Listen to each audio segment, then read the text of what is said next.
If you know what a coal mine looks like, get a job in Britain's modern mining industry and get more out of life. Hey there, miner, living life the way you want it to be.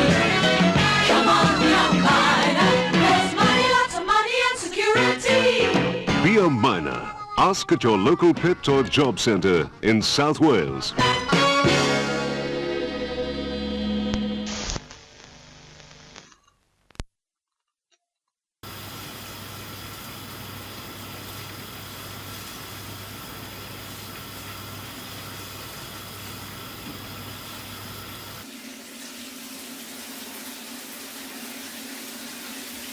The original is dead. Now she's just coming into Downing Street now. Here comes the Prime Ministerial rover, bearing now Mrs. Thatcher as Prime Minister. It is, of course, the greatest honour that can come to any citizen in a democracy. Strive unceasingly to try to fulfil the trust and confidence that the British people have placed in me and the things in which I believe. Where there is discord, may we bring harmony. Where there is error, may we bring truth. Where there is doubt, may we bring faith. And where there is despair, may we bring hope. And to all the British people, howsoever they vote. More than half of Britain's miners are now on strike. The Miners' Union and the Coal Board agree that about 100,000 miners are out at more than 80 pits. Well, November and December will beat this coal board and coal. Words from William Moore, after the strike, ex-miner from Hatfield Main Colliery. We had been on strike for 5 or 6 months towards the autumn of 1984. Things were difficult. We couldn't pay our bills and they were stacking up. I was 22 at the time, married with 2 kids.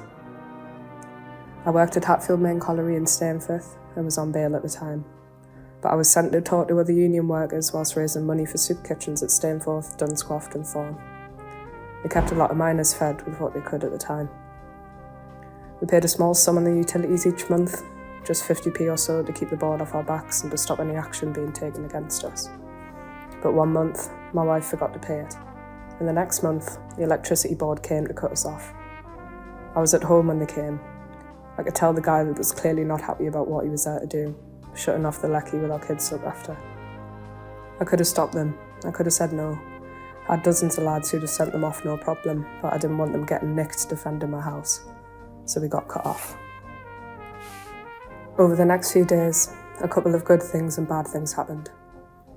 Obviously it was difficult with the kids, but we had a coal fire, so we were okay for hot water and heating somewhat, and it gave us some light to the living room.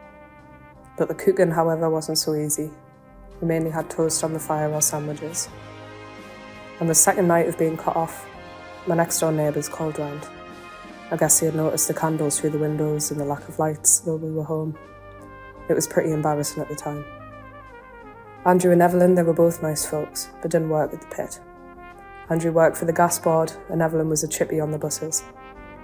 The morning after they called round that night, we had a visit from social services.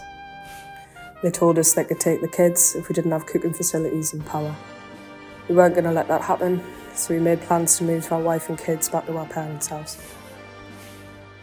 But that evening, after social services came and went, Andrew and Evelyn came back, with a camping stove and gas, with an electrical extension lead from their house to ours. That meant we had cooking facilities and lights. We never asked for this, they just did it, because that's what folks did back then. At the time, pickets received a small allowance from the Miners' Union. It was £1 or so a day. The lads found out that we were cut off and they gave all their allowance back to send to me and my family. In the end, it was over £80. That covered our entire bill and got the power back on. Some of the lads were in as much financial trouble as we were at the time, but they still gave that quid back. We got back to normal in a week or so, with support from fellow miners on strike, and neighbours just doing what neighbours would do back then. Help them when there's trouble. Did you enjoy that, love? As the strike went on, it became clear it was going to be a long one. Folks were battening down the hatches. Most of us made arrangements for loans not to be paid and utilities to pay a minimum amount each month and then catch up later. There was nothing left for discretionary spending, and most folk relied on food parcels organised by the NUM. These were paid for with donations from unions, individuals and businesses. I was arrested in the first few weeks of the strike and placed on bail.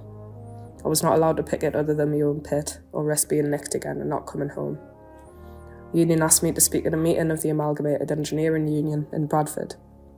I wasn't much of a public speaker then, but I learned along the way.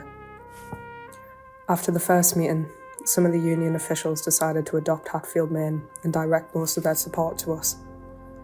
This was cash from workplace collections, money raised speaking at factory gates and at Bradford University. We even got an invitation to speak at the Sikh temple. It wasn't until I had concluded my talk that I was told none of the elders spoke English. Turned out that didn't matter. They sent a lorry load of food to us. During October, November, folks were asking how we were going to manage over Christmas. I told them that most of us would not manage at all. My main contact in Bradford, Richard Lee from the AUEW, decided that would not do. He formed a core group of union folk from across Bradford and asked me to produce a list of the children from Hatfield Main. That list totaled to around 900 kids of all ages. Richard and the Bradford group organised for folks to adopt a child for a Christmas present. Christmas week they turned up with a coach full of people and a lorry full of presents. Every kid got something.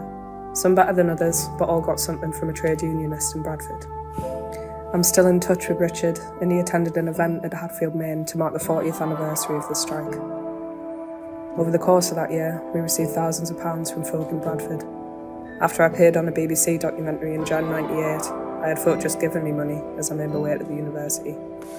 The comradeship shown to us was just as important as the money. The money all went to the soup kitchens and the food parcels.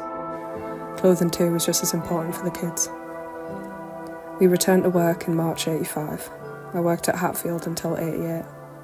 I suffered a back injury that made things harder than normal. As the quote goes, it was the best of times, it was the worst of times.